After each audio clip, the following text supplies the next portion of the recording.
तो कहते हैं कि इसके पुराने जन्म के जो कर्म है उन कर्मों का फल इसे मिल रहा, तभी इसका सब कुछ ठीक ठाक हो रहा, लेकिन ऐसा कुछ भी नहीं होता।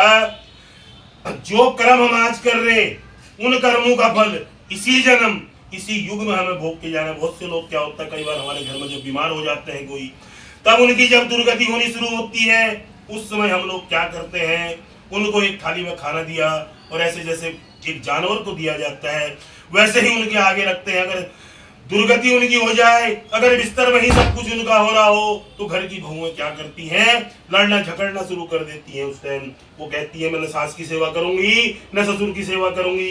लेकिन कभी भी मन में ऐसा नहीं सोचना चाहिए। हमेशा जो है अगर अपने बड़ों की सेवा करें तो ही हमें फल मिलेगा। तब नारद ने कहा किम फलम किम विधानम च कीर्तने तद्व्रतम तत्सर्वं प्रागुहिकदाकार्ये गतम प्रभो। अब भगवान के मुख से ऐसी बात सुनकर नारद ने कहा किम फलम किम विधानम च, इस व्रत का क्या फल है और किस विधि से करना चाहिए, किस समय में करना चाहिए, इस व्रत को पूर्व काल में किसने किया, कृपया आप इन बातों की आप मुझसे विस्तृत विवेचना कीजिए। भगवान वाच दुख शोकादि गमनम, दुख और शोक का गमन करने वाला, धन धान्य प्रवर्धन, धन और धान्य को देने वाला, सौभाग्य की वृद्धि करने वाला, संतान की प्राप्ति करने वाला, सर्वत्र विजय प्रदम, सर्वत्र विजय प्रदान करने वाला, यस्मिन कस्मिन दिने, किसी भी दिन किसी भी समय, भक्ति श्रद्धा समन्वित, भक्ति और श्रद्धा से नियुक्त होकर सत्यनारायणम देवम यज्ञस्य निशामुखे चूर्णांग कर्तव्य बदलिष्टम, किसी भी समय किसी भी दिन भक्ति युक्ति भाव से भगवान सत्यनारायण का पूजन किया जा सकता है।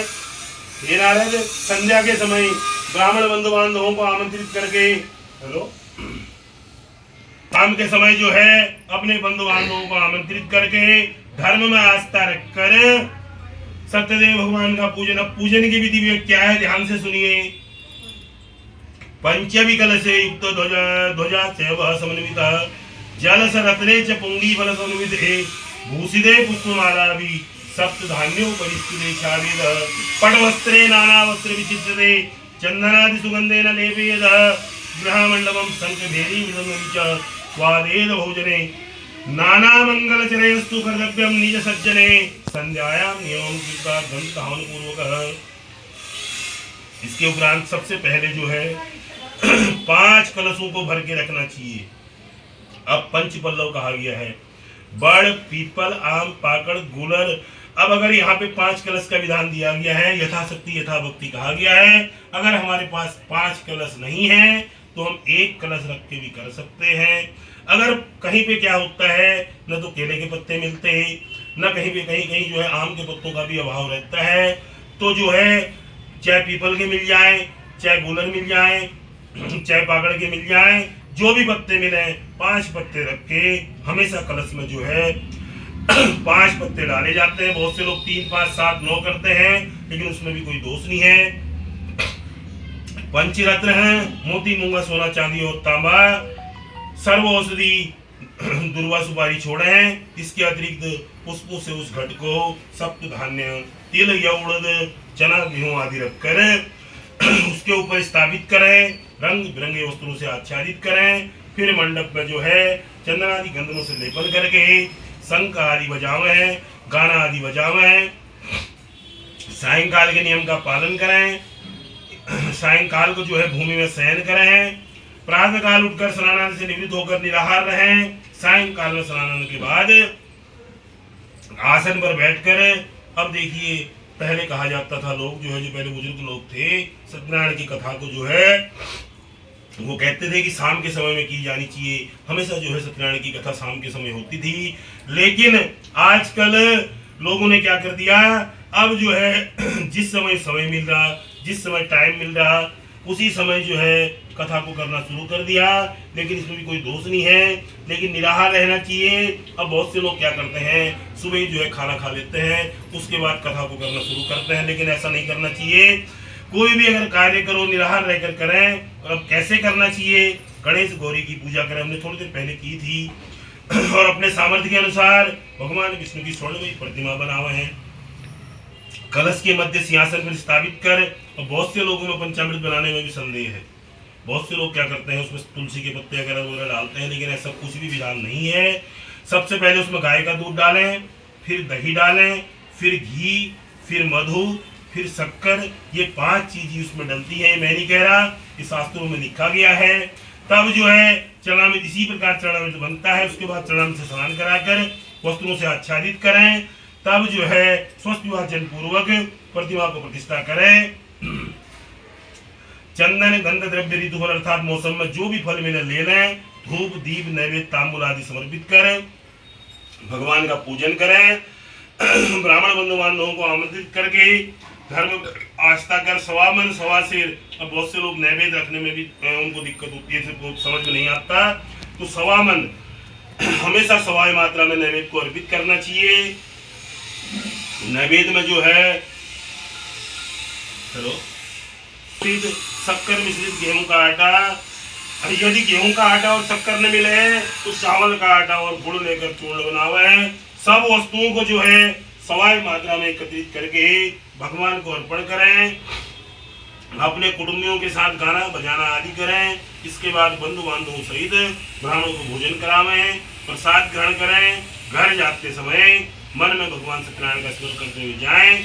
तब जो है मनुष्य को फल की अविष्ट फल की प्राप्ति होती है। विशेष करके इस कलयुग में इससे बढ़कर पृथ्वी पर दूसरा उपाय नहीं है। इसी प्रकार सत्यनारायण भगवान की कथा का पहले अध्याय का समापन हुआ। इति श्री सकंद पुराणे रेवार खंडे सत्यनारायण व्रत कथा नाम प्रथमोध्याय। बोल सत्यनारायण भगवान की जय। अब सबसे बड़ी जो मनुष्य की जो है दरिद्रता जो है सबसे बड़ा शत्रु होता है। अगर मनुष्य जो है वो दिन भर काम करे, न तो उसके घर में खाने को हो न कुछ हो, अगर बच्चे भूखे रह रहे हो तो उस मनुष्य को जो है सबसे बड़ी वही चीज सताती है, वो पेट के लिए क्या न करे। तब वह भिक्षुक ब्राह्मण जो है रोज भिक्षा के लिए इधर उधर घूमा फिरता करते थे। अब लोगों की गालियां भी सुनते थे, कोई लोग उन्हें उल्टा सीधा भी कहते थे।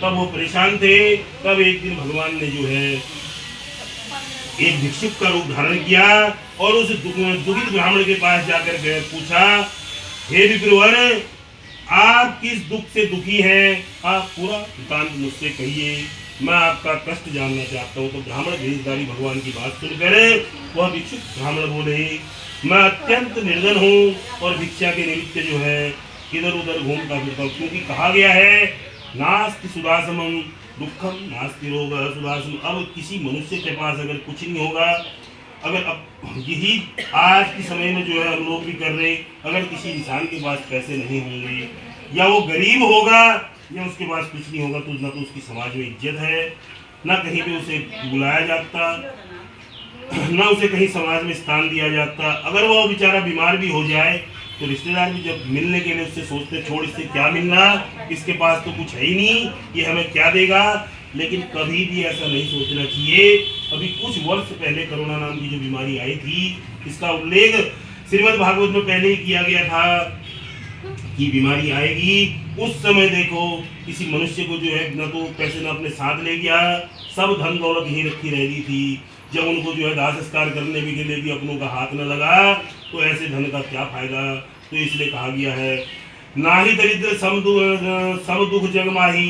अब जो मनुष्य दरिद्र होगा वो इस संसार में कहीं भी सुखी नहीं है। संत मिलन सब कुछ, उसके लिए जो है ना कोई भगवान बचा। अगर हमारे द्वार में कोई भिक्षुक आ जाए या कोई गरीब आ जाए, उसे कभी भी भगाना नहीं चाहिए, कभी भी उसको परिताड़ित नहीं करना चाहिए। अगर हमारे घर में कुछ भी नहीं रखा खाने को तो एक गिलास ठंडा पानी तो होगा, उस इंसान को जो है पानी पिला दो। पानी पिलाना जो है सबसे बड़ा धर्म है। अभी गर्मी का मौसम आ रहा है, थोड़ी दिन बाद देखना जगह जगह लोग जो है घड़ों में पानी भर कर पिलाना शुरू करेंगे। पानी पिलाने का सबसे बड़ा धर्म कहा गया है। तब उस भगवान ने जो है भिक्षु गरीब का रूप धारण करके गए थे। तब उन्होंने कहा, आप मेरे कहने से इस व्रत को निसंदेह करें और कलेशों से रहित होकर आप परम धाम को प्राप्त होंगे। तब ब्राह्मण वेशधारी भगवान उस ब्राह्मण को व्रत और पूजन की विधि दिलाकर अदृश्य हो गए। तब भगवान के अंतर हो जाने के बाद अब भगवान तो बता के चले गए, लेकिन वो ब्राह्मण करे कहाँ से बेचारा, उस पे तो अपने खाने के लिए नहीं था। तब वो इस बातों को सोच कर जो है उसको रात भर नींद नहीं आई। तो उसने कहा मेरे बस की बात तो है ही नहीं, इस भिक्षावृत्ति से तो मेरे परिवार का ही भरण पोषण नहीं हो पा रहा, मैं इस पूजा को कैसे करूं। तब कहा भी गया है जिसका कोई नहीं होता। जब मनुष्य हर जगह से थक हार जाता है, अंत में वह भगवान की शरण में जाता है। तो इसलिए कहा गया जिसका कोई नहीं होता उसका भगवान है। शेली के लिए आटा गूंदा जा रहा है, आरती होली तब बना भी उस ब्राह्मण से व्रत को किया, लेकिन उस व्रत और पूजन के प्रभाव से लक्ष्मण को धन धान्य की प्राप्ति हुई। साथ में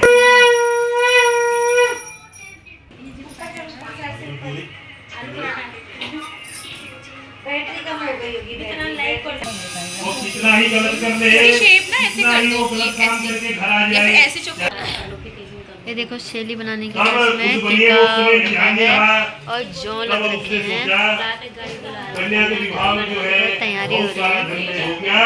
आरती अब के जो है बाद उसने अपने भी तुम इसी समय पूजन की सामग्री करो, मैं भगवान सत्यनारायण का रोज पूजन करूंगी।